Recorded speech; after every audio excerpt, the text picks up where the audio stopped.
था वो घर के अंदर जो है ना फुल लाउड एंड बोल्ड और आवाज थी उसकी। आज आवाज ही नहीं उसकी, आवाज थी उसकी। और दूसरे प्लेयर्स जो थे वो इतने बड़े नहीं थे, वो स्मूथली स्विफ्टली समझदारी से आते रहे और ये हजरत आवाज ही बुलंद रहे। इनकी बुलंद आवाज को उन्होंने भी बड़ा कैश किया होगा, बड़ा इस्तेमाल किया इनकी बुलंद आवाज को, इनके हाइपर एटीट्यूड को बहुत उनके घर वालों ने इस्तेमाल किया होगा। लेकिन अब दौर बदल गया, हालात बदल गए, ऐसे प्लेयर मार्केट में आ गए जो बहुत सुलझे हुए हैं, बहुत समझदार हैं, बहुत पढ़े लिखे हैं, बड़े ग्रेजुएट हैं। वो इसने तवज्जो ही नहीं दी अपने आप को, इसने ग्रेजुएशन ही नहीं की, इसने जो है वो उसूल ही नहीं देखे, इसने देख दाग की आवाज नहीं निकाली। तो ये अपनी बोल्डनेस के अंदर अपना एक ऐसा किरदार दिखा गया और कोई अपनी खामोशी के अंदर एक ऐसा किरदार अपना गया कि हालात ये हो गए कि वो सारे खाने ये जंगे लड़ते रहे अखलास के अंदर, उन्होंने खामोशियां अपनाई। तो अब उनका इमेज जो है वो पूरे खानदान के ऊपर बड़ा कायम है। अब जब इन्हें होश के नाखून आए तो पता चला भाई इनका तो हर चिट्ठे में ही एफ और डी से कम का ग्रेड ही नहीं है और वो A+ है हर फील्ड में। तो इस जीरो से जिसने 10-12 साल 32 साल 33 साल उम्र हो उसकी और 17 साल से 18 साल में ग्रेजुएट होता है आदमी, इसने 12-14 साल में देखा ही नहीं कि बगैर फॉर्मेट और बगैर एक ऑर्डर के चलने के बगैर जो टोल आएगा ना तेरे ऊपर सोसाइटी का, जिस दिन तेरा वो हाइप और हाइप नीचे होगा ना, जिस तरह मारेंगे तुझे, तो जब तक तू बहादुर है, दलेर है और सही तेरी आवाज है, चौधरीयों वाला तेरा टैका है, तो तब तक तो ठीक है। लेकिन जिस दिन तू एक्सपेंस के लिहाज से, पैसे के लिहाज से मैथमेटिकली फंसेगा और तू देखेगा कि तू कितना पीछे रह चुका है, 32 साल की उम्र में क्या मुकाबला करेगा तू उनके साथ जो ग्रेजुएट भी हैं, खामोश भी रहे, किसी फड्डे लड़ाई के अंदर इन्वॉल्व भी नहीं रहे, क्लीन रेपुटेशन रही, बिजनेस भी कर रहे हैं, पैसा भी कमा रहे हैं, औलादे भी हो रही हैं, खानदान भी चल रहे हैं। क्या मुकाबला करेगा उनके मुकाबले में कि 32-33 साल की उम्र में ना तेरे पास नाम है, ना पैसा है, ना डिग्री है, ना शोहरत है, ना कोई बैकग्राउंड है और लड़ाइयां हैं और झगड़े हैं और डिसरप्शन है। ये कैसे स्टार्ट लेगा अपनी जिंदगी बिल्ड करने के लिए? आई एम आस्किंग यू, क्या चाहिए इस आदमी को? क्या कुछ नहीं चाहिए होगा इसको।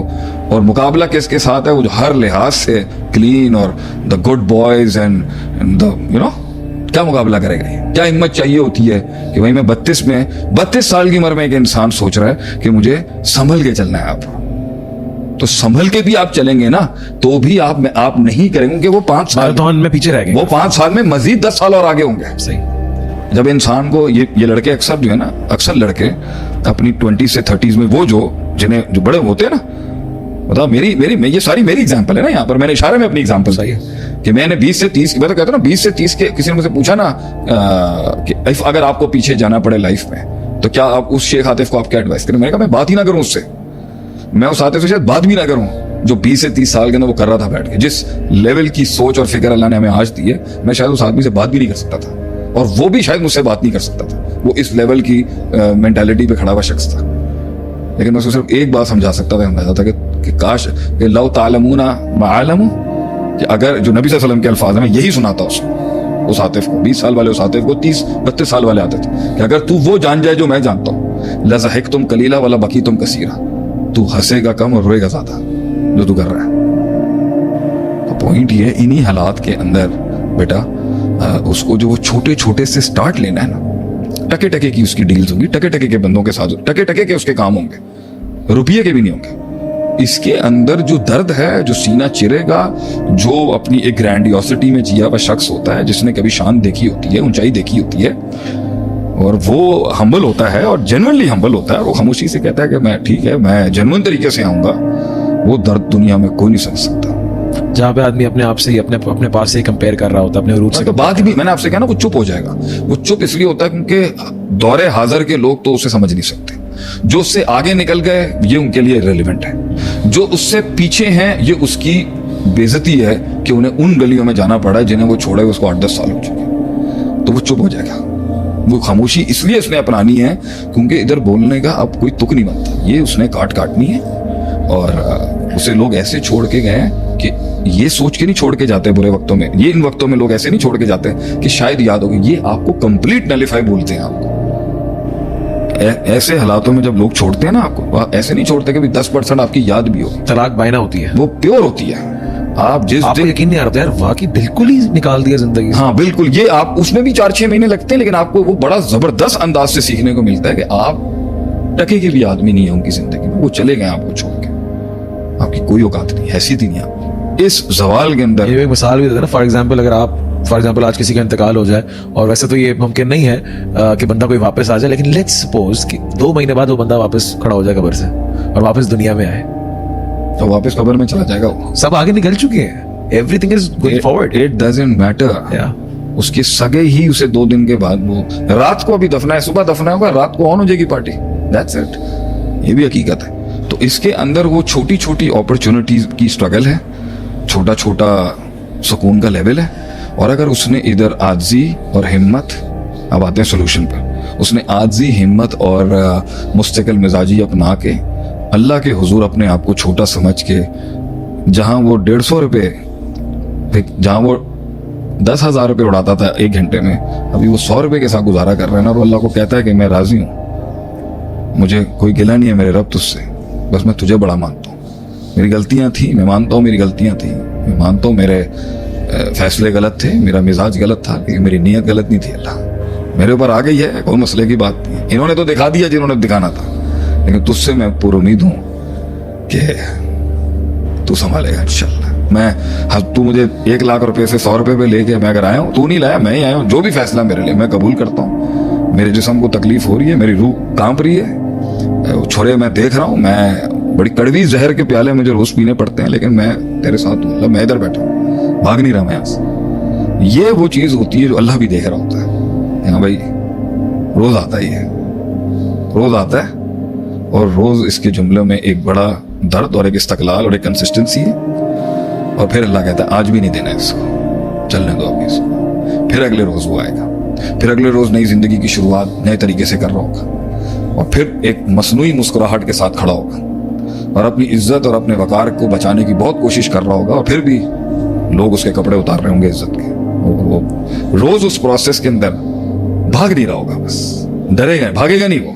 ये है उसकी क्लास, भागेगा नहीं वो, डरपोक नहीं है वो, बगैरत नहीं है वो, बस वो बेढंगा था या बदतहजीब था या अनट्रेंड था या बेउस्तादा था या बेसनदा था, जो भी गलती थी जिसकी वजह से मसला आया, मगर वो खड़ा है वहां पर या खड़ी है वहां पर, और अल्लाह देख रहा होगा उसको। और फिर भी अगर अल्लाह उस दिन भी कहेगा, उस हफ्ते भी कहेगा और उस महीने में नहीं देना अभी इसको, तो शायद कोई फरिश्ता भी अर्ज करता होगा उसकी तकलीफ को देख के अल्लाह के हुजूर के, अल्लाह दे दे तू उसको। तो अल्लाह कहेगा ना, इन्नी आलम मा ला तालमून, जो मैं जानता हूं वो तुम नहीं जानते। मेरा आदमी है वो, तुम्हारा बंदा नहीं है वो। उसकी माँ ने उसको पैदा किया, मैंने उसे तखलीक की, मैं जानता हूं कब देना क्या, मैं जानता हूं मैंने उसको क्या देना है।